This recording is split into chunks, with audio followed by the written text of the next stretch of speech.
Greetings, YouTube, and welcome to episode. I have no idea what episode this is. As I'm hitting the go button, and my brain says, I don't know what episode this is, so we're going to go check and see if I can figure out what episode this is. You have to give it a second, though, because the folder I've got RPG videos in is very large. It takes a while to... well, let's go happening. I'll find my page. Here we go. Well, 60%, and I've got I've got a solid state drive doing this. Yeah. Oh, come on, you can do it. Holy crap, man! I don't usually pay attention when this is happening. I open the file and I go do something else. Okay, where the heck was I? I think we got up to the arrow of marking. Arrowhead. So we officially were out of the arrows, and now we're into the bigger words, arrowhead, which is from the ruins of Undermountain. Come on, wow, this is taking forever. I mean, it's still moving.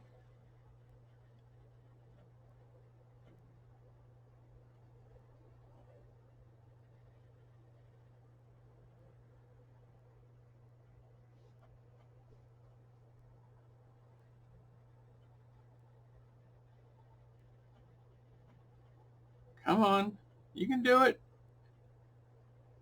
I don't think I've ever seen my file open this low because I'm on camera. Of course it's going to be slow. If I wasn't on camera, it would open up in 2 seconds. All right, well, here we go. Now I know. Okay, this is episode 1. This is episode 25. The last one I did was episode 24. Wow, did that take freaking forever. Alrighty, so we had the arrowhead of marking, XP 25, value 50. That's really low. These normal-looking stone arrowheads must be shaped by the being enchanting them. Okay. The common use of these devices is as a dungeon and maze marker. If one is placed on a stone surface and a command word spoken, the arrowhead sinks into the surface of the stone. There it fuses, leaving a clearly visible arrowhead mark pointing in the direction it was set. These items may be used to point directions.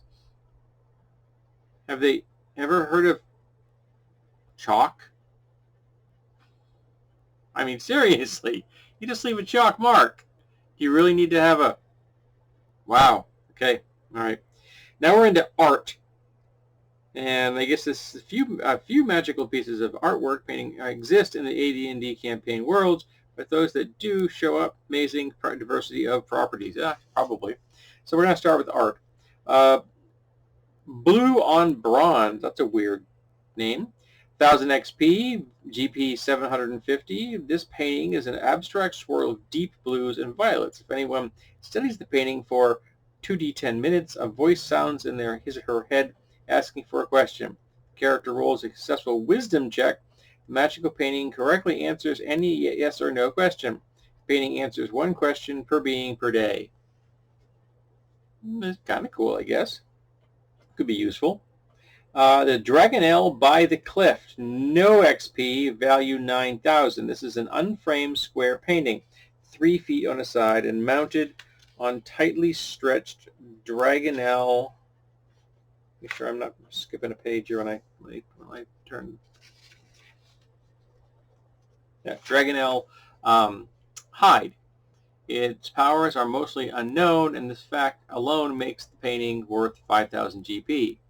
All right. Like other paintings described in this section, Dragonelle radiates no aura of magic. Only an identify spell can show that it is magical. That's also weird. This work has created 2 centuries ago by a half drow. All right, that's nice. I thought it was originally from an undisclosed location in the Mars region of Greyhawk.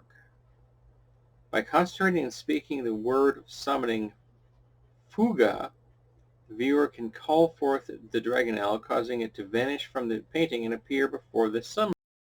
The dragonelle is totally obedient to the dimensional orders of the person who called it forth, willing to act as a mount to the limit of its strength or fight to the death.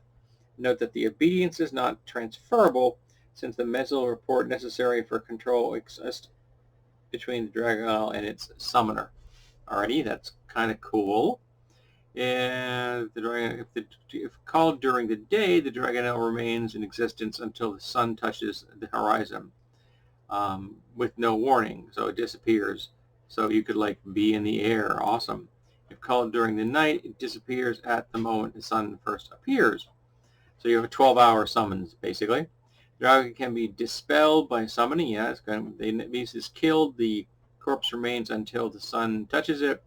The dragonelle can only summon once in any 24-hour period. Okay. Afterwards, by concentrating on the painting for one round, alternatively, speaking the word of change, mutar, the viewer can shape change into a dragonelle.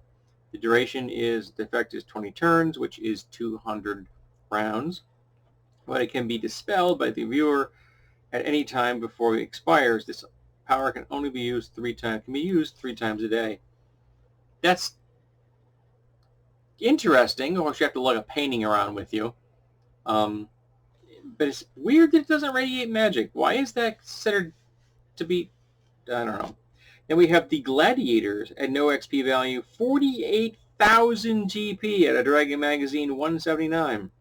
The Gladiators is a large painting, 6 feet square, heavy and cumbersome. As its name implies, the painting depicts 4 heavily armed and armored gladiators facing each other in a sandy arena. In this painting, it is painted by Arlena the Pair. Not Arlena the Fair, but Arlena the Pair. It's a capital P. Toward her country's villa. Arlena herself vanished 2 decades ago, is believed to be dead. Painting disappeared around the same time. Reviewers have since reported as various locations. Yeah. If a human, demi-human, or humanoid, except Arlena herself, walks within 10 feet of the painting without first saying its special password, this word is thought to be lost with Arlena. The victim and all clothing and equipment are immediately transported into the painting. This effect is similar to the Mirror of Life trapping, except that it does not require the victim to look at the painting. Once within the painting, the victim is immediately attacked by the 4 chain-mail-clad gladiators. The gladiators are totally resistant to enchantment, charm, fear, and other mind-fucking spells. But other spells, they have a 60% magic resistance. 60% magic resistance. They are totally single-minded in their intent to kill the victim and cannot be seasoned with in any way. If you're slain, your body gets kicked out. The gladiators are slain. The victim cannot escape for the painting unless someone outside the painting speaks the word of release, liberatus, which is very Latin, or sounds very Latin, which may be learned by casting a legend lore spell. Any damage received with these gladiators is real and can be cured normally. Up to 8 creatures can be trapped within a thing at the same time. Awesome. So your entire party gets sucked in there. You kill the gladiators because you've got 4 or 5 party members, and now you're stuck in the painting because you have no one outside the painting to help get you out. If someone outside the painting speaks the word of summoning, also known, 4 gladiators vanish from the... Oh, you can summon the gladiators as well. That's a very powerful item. And I'm confused why they have it down as having no XP value. I guess that you're saying that you can't make it. All right, then this is artifact level then. If you can't make the thing, this art is artifact level. Kind of a pun on there. Next we have Gloriandel's Gates, no XP, and 10,000 GP. Again, Dragon 179. Apparently it was the art edition. Yeah. Any human, demi-human, or human with intelligence or less than 13 and wisdom less than 12 may harness the power of one of these paintings. If the painting is stared at uninterrupted for 2 rounds, the viewer experiences the sensation of the image in the painting enlarged until it fills his or her entire field of vision, becoming ever more real as it enlarges. After a full round, the viewer is able to step into the painting. This effect is identical to the teleportation without error. To someone standing nearby, the viewer simply vanishes along with all items carried. The painting does not teleport with the user, although if the viewer has another of these paintings, his or her backpack, the second one does teleport. All right. Although Gloriandale's home in Waterdeep is destroyed by the undead foes, her body was never found. Some believe that she has used one of her gates to effect her escape, but it became apparent that all was lost. No one knows how many gates there are. Only 3 have known so far. All of the gates are small paintings, usually less than a foot square. Unlike most other magic paintings, they have no innate resistance to harm. They can be damaged and destroyed like any normal painting. Well, that's still a very cool thing. I mean, that's a free teleport spell. I mean, obviously to the single location that's in the painting, but that could be a real Hail Mary under the right circumstances. Then we have Gloriandale's living paintings. I get the painting. Okay, although their major purpose is to please the eye, each of these paintings has additional powers. What a shock. Oh yeah, this thing was no XP and 36,000 gold pieces. And again, Dragon 179. There's a theme here. When triggered by a command word, Fascinum, each has the effect of the spell Hypnotic Patterns. Effect lasts until dispelled by another command word, N. In addition, the following spells may be cast upon creatures captivated by the painting, each spell triggered by its own word of command. Blindness, Suggestion, Guise, and Sleep, or Gaze, depending on how you want to say that. These spells have no effect on anyone who previously captivated by the hypnotic pattern. So, that seems like a trap. You get somebody stuck in it, and then you control them because you can control them. So apparently Glorindel was very concerned about people sneaking into their home. Then we have Ingrin's portrait. No XP, 54,000 gold, Dragon 179. Many of these paintings perished. Each of these paintings depicts one person, a close friend or trusted counselor, close advisor, yada yada, with whom Lord Baltos would often have cause to consult. The purpose of these paintings was to make such consultation easy. So you have to basically ask the person if they want to have a conversation, and if they say yes, you have to have a conversation. So you have to establish report, and it functions as contact other plane. There's no range difference limit.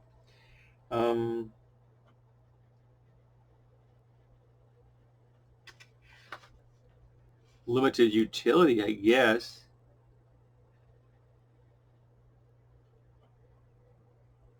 All right, well, I found that kind of boring.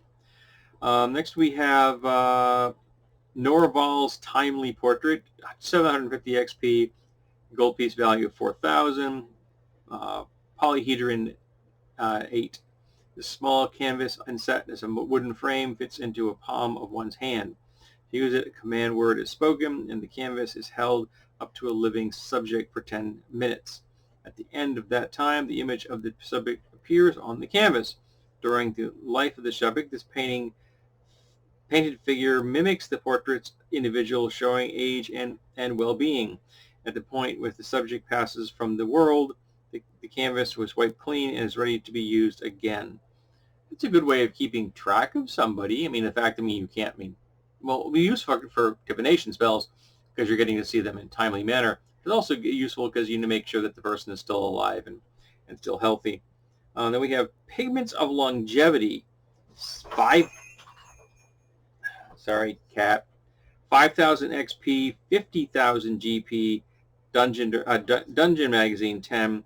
This powerful but perilous magical item extends the lifespan of the person whose features are portrayed on its canvas.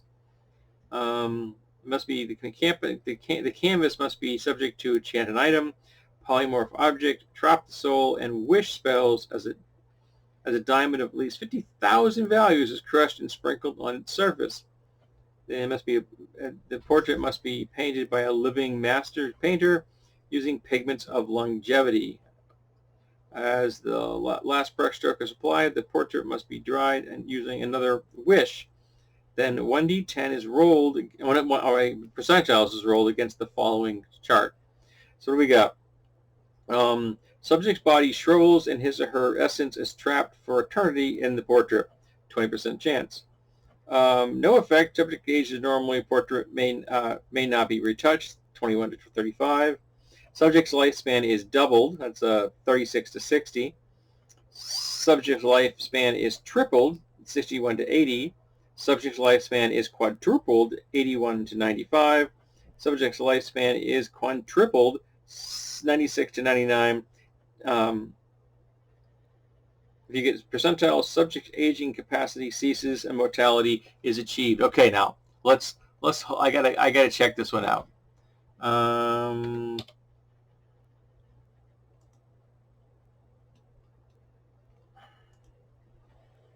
gonna pull up a random number generator, and we're gonna put down 1 to 100. 13. So 13. Well, I just died. Only one portrait of longevity may be made of a person during his or her lifespan. Maybe periodically retouched with Pigments of Longevity. Each time a portrait is touched, the table above must be consulted and determine the potency of the restoration.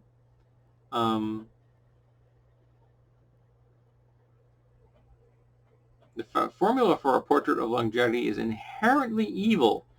There is a 1% cumulative chance per decade that an alignment shift towards chaotic evil, lawful to neutral, to chaotic good, to neutral to evil, and evil one axis at a time affects the figure depicted by a portrait of longevity.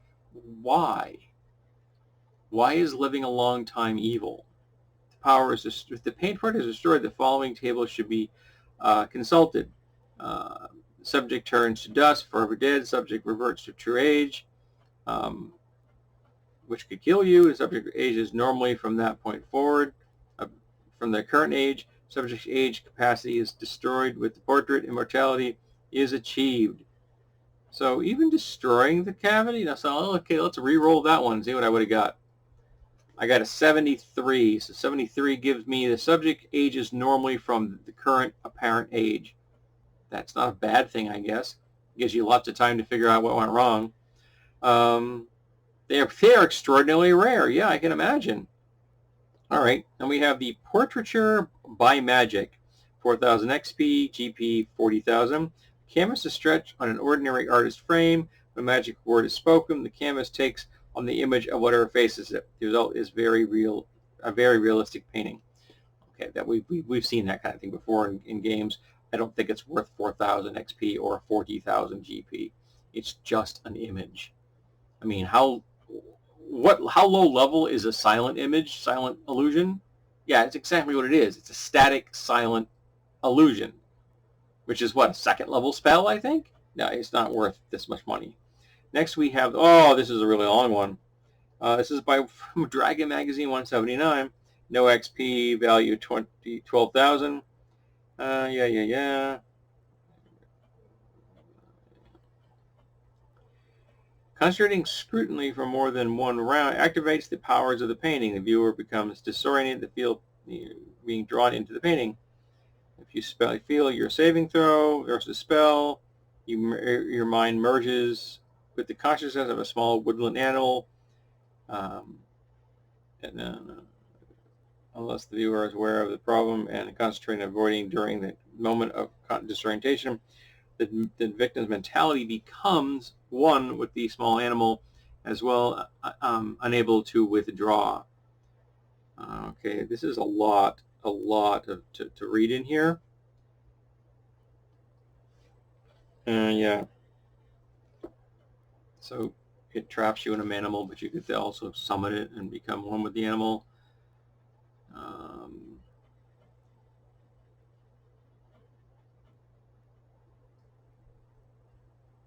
So it was used as a spying device. Okay, I can kind of grasp that one. All right, then we have one more item. These art objects are wicked wordy. XP value none, GP value 40,000, and again, Dragon 179. When someone viewing the painting looks closely at the crowd at the dock site, he or she immediately notices a representation of the person most on the viewer's mind during the day. While initially startling and intriguing, this is but a minor effect of the painting and intimate alignment with the viewer's mind. This allows you to have minor power of the painting is to allow the viewer total protection from divination, detection, and scrying spells or powers. It's a mind blank spell. This is just in addition to the isolation effect, the viewer of the painting can cast each of the following wizard spells once per day at 18th level by staring at the painting for 1 uninterrupted hour. Control weather, part water, water breathing, and fog cloud. These spells can be painted indefinitely in the viewer's mind if uncast. Painting is relatively small. Immune to damage. All right, so yeah, okay. That's the art section, and I found it somewhat strange in many regards. These are, for the most part, like artifact level items. So I guess that kind of explains why they have no XP value. But I don't know. A lot of them just seem like they're being portrayed as artifact levels, but they're not really worth the effort. Some of them are just boring. I mean, like a silence image, a still image, that should be wicked easy to cast. I mean, that frankly, it should be like a cantrip.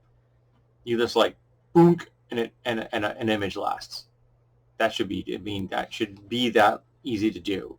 You should be able to make a living on the street just taking people's portraits. They walk up to you with a stretched canvas. You take a look at them. You go boom. They're purchased on the canvas, and they go away after having paid you. But maybe you make it a first level spell. But that is not worth the cost of the item that they just described. And didn't we have parchment paper that you like put your hand on it and you take a look at something, and whatever you looked at ended up on the parchment paper? I remember that from second edition.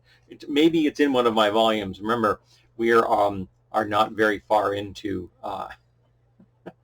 the first volume. Yeah, we're going to be doing these things for years. Alrighty, well, sorry for the slightly lackluster video and the slow beginning. My computer was apparently asleep when I asked it to do something, and it took a bit for the hard drive to wake up. But because I've literally never seen it take that long to open a folder before, even that folder before, because I've opened that folder just recently, I think even today. All right, so thank you for being here for episode 25 of the Encyclopedia Magica Volume 1. I hope you enjoyed yourself, and I hope you'll come back next time, and I hope it'll go a little more smoothly. And I'll remember to look up the number first.